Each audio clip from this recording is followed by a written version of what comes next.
Hello everyone, welcome to math mania with Raspreet. आज का topic है हमारा स्पेशल केसेस कन्वर्जन जिसमें हम डेसिमल सिस्टम का कन्वर्जन बाइनरी, ऑक्टल, हेक्साडेसिमल में करते हैं।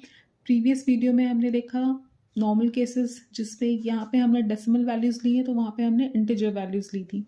तो उसमें हमने क्या किया था, डिविजन किया था। जैसे कि डेसिमल में अगर सपोज कर लेते हैं हमारा 62/10 था, यहाँ पे पॉइंट है, वहाँ पे 62/10 था, उसको हमें बाइनरी में करना था, तो हमने इस बेस से इसको डिवाइड कर दिया था।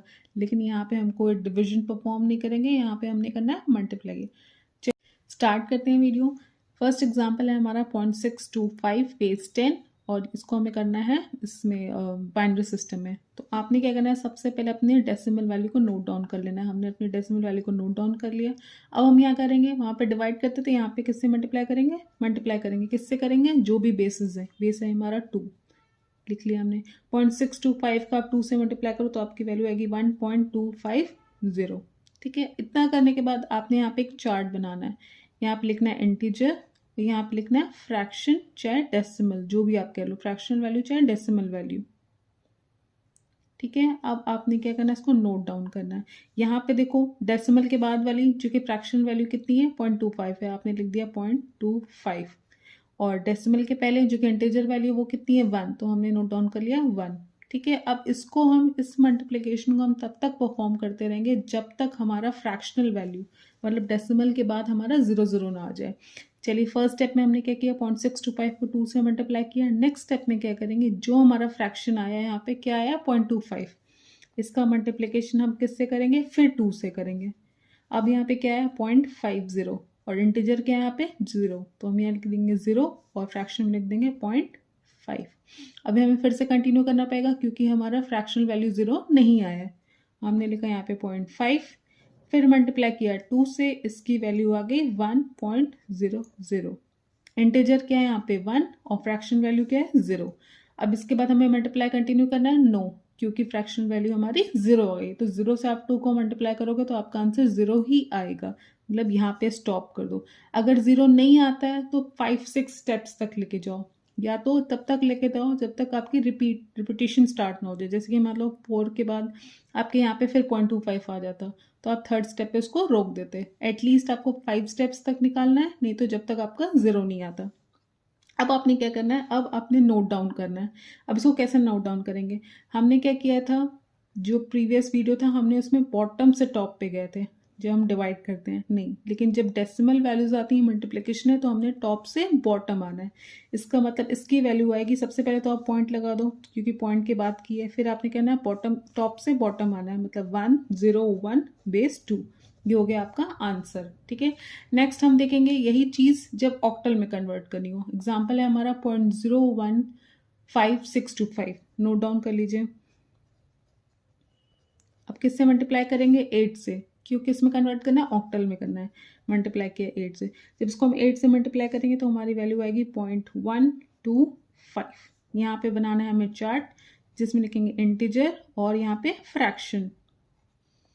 अब यहाँ पे आप देखो इंटीजर कितना है हमारा 0 है और फ्रैक्शनल वैल्यू कितनी है 0.125, मतलब हमें अपना मल्टीप्लिकेशन फिर स्टार्ट करना पड़ेगा।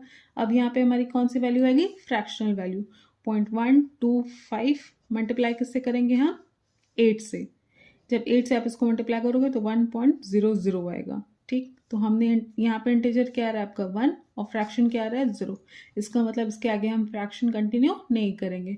यहाँ पे हम क्या करते हैं, टॉप से बॉटम पे आते हैं, मतलब इसकी वैल्यू हो जाएगी 0.1 नेक्स्ट हमने देखा एग्जाम्पल 0.93 जो कि डेसिमल सिस्टम है और किस में कन्वर्ट करना है, 16 में, मतलब मल्टीप्लिकेशन किससे होगा, 16 से होगा। चलिए सबसे पहले अपना डेसिमल वैल्यू लिख देते हैं, 0.93 मल्टीप्लाई किया हमने 16 से, इसकी वैल्यू आएगी 16 से आप मल्टीप्लाई करोगे तो 14.88। अब आपने यहाँ पे बनाना है इंटीजर और फ्रैक्शन का चार्ट। इंटीजर क्या आ रहा है आपका 14, फ्रैक्शनल वैल्यू क्या आ रही है 0.88। अब नेक्स्ट स्टेप में क्या करोगे, इस फ्रैक्शन को फिर मल्टीप्लाई करोगे 16 से, 16 से मल्टीप्लाई करोगे तो उसकी वैल्यू आएगी 14.08। अब आप एक चीज़ ध्यान रखो, 14 तो हम लिखते नहीं, तो 14 की जगह क्या लिखेंगे, ABCD वाले फॉर्म में लिखेंगे, तो इसकी वैल्यू होती है E, क्योंकि F की वैल्यू होती है 15, तो ये हो गया आपका E। फिर यहाँ पे इंटीजर आया 14 और फ्रैक्शनल वैल्यू है 0.08 और 14 क्या है आपका ई है, हमने नोट डाउन कर लिया। फिर फ्रैक्शनल वैल्यू को लिखो 0.08 मल्टीप्लाई करो 16 से, 16 8 से आप करोगे तो फिर 128 आता है, 2 पॉइंट के बाद है मतलब 1.28 डेसिमल आ गया। इंटीजर क्या हो गया 1 और डेसिमल वैल्यू हो गई 0.28। फिर लिखा 0.28 मल्टीप्लाई किया 16 से, कितनी वैल्यू आई 4.48। इंटीजर क्या है 4 और डेसिमल वैल्यू क्या है 0.48। फिर आप लिखो 0.48 किससे मल्टीप्लाई किया 16 से, क्या वैल्यू आई 7.68। इंटीजर क्या है 7 और डेसिमल वैल्यू क्या है 0.68। अब ये देखो रिपीट तो हो ही नहीं रहा है, तो आपने क्या करना है मैक्सिमम 5 स्टेप्स तक आपने करना है, तो हमने 5 स्टेप्स तक इसको परफॉर्म कर दिया। अब क्या करना है, इंटीजर वैल्यू को नोट डाउन करते हैं, किससे आते हैं टॉप से बॉटम, ऊपर से नीचे। मतलब इसकी वैल्यू हो गई 14 का मतलब ई, फिर नेक्स्ट स्टेप में 14 आया था, फिर 1 4 7, यहाँ पे लगा दिया डेसिमल क्योंकि डेसिमल की बाद की वैल्यू है, और ये बेस 16। ये था आपका स्पेशल केस कन्वर्जन का जिसमें डेसिमल के बाद की वैल्यू थी, मतलब डेसिमल सिस्टम को हमने कन्वर्ट किया, लेकिन यहाँ पे मल्टीप्लिकेशन का यूज़ किया क्योंकि ये डेसिमल के बाद की वैल्यूज थी। अगर हमारा कोई क्वेश्चन आता है सपोज देन 15.625 है और उसको बाइनरी में कन्वर्ट करना है, आपने क्या करना है सबसे पहले 15 का डिवीजन करना है 2 से, जो मैंने प्रीवियस वीडियो में आपको सिखाया था, और 0.625 का इधर 2 से मल्टीप्लाई करना है, दोनों को सेपरेट निकाल के फिर दोनों को कंबाइन कर देना है। जो वैल्यू इसकी आएगी वो पॉइंट के बाद लिख दो, और जो 15 का आपका डिवीजन से आएगा वो 5 पॉइंट के पहले लिख दो। That's all for today. Next video में हम कन्वर्जन के और टाइप्स देखेंगे। Thank you for watching. Please like share and subscribe and follow for more content. Thank you.